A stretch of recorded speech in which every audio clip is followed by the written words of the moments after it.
Parts of speech. Words of English grammarian under the influence of European tradition have 8 parts of speech.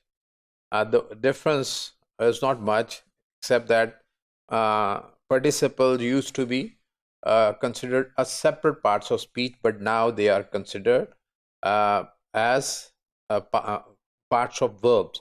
Verb have different forms, so participles are different forms of verb, though they are used as other parts of speech, and we give them noun equivalent or adjective equivalent terms like this, right? However, in English, there are generally 8 parts of speech, though sometimes some grammarian derive one out of these 8 and make it as separate parts of speech. So, noun, verb, adjective, adverb, pronoun, preposition, conjunction, interjection, article. So, for article is the 9th parts of speech generally for some grammarians who discuss it separately. However, for the prescriptivist, article was actually taken from verb. Taken from adjective. So it was actually adjective. So a was one, and the and the were these and this and that, these and those. So now they are discussed as determiner. Linguists recognize that the above list of 8 or 9 words classes is drastically simple, because when we look at the classification of words and the work they do, find that we need to go down to more basics. So modern linguists have proposed many different schemes whereby the word of English or other languages are placed into more specific categories and subcategories based on a more precise understanding of their grammatical function. So, for example, we have determiners separate from adjective. We have auxiliaries. We don't discuss them as part of the verb. We discuss them separately, or we have named them subcategories or another name for these categories. So there are certain, as we shall see in the due course.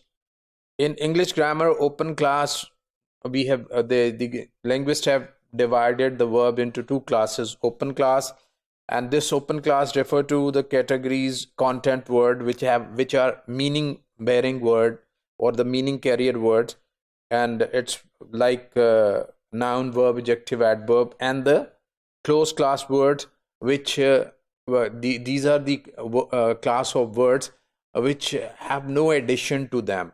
There are whereas in open class word, new words are added to this class, and in closed class word, no word is added to this class. And this is something that is with all languages. The open classes in English are noun, lexical, verbs, adjective, and adverbs.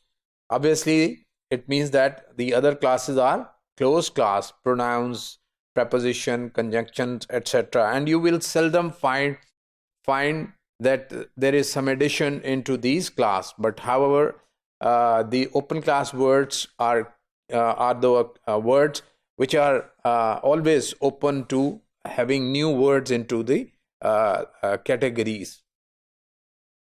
The open or closed status of word classes varies between languages, even assuming that corresponding word classes exist. So if we find that open and closed class, we find that, for example, we said that lexical verbs are open class, but in a language like Japanese, we may find that this is not an open class, it is a closed class. So there are certain differences in different languages. In Japanese, verbs and adjectives are closed class, though these are quite large, with about 700 adjectives, and verbs have opened slightly in recent years. So with the interaction with other nations, other linguistic communities, they have started to take new word as a verb. So Japanese adjective are closely related to verbs.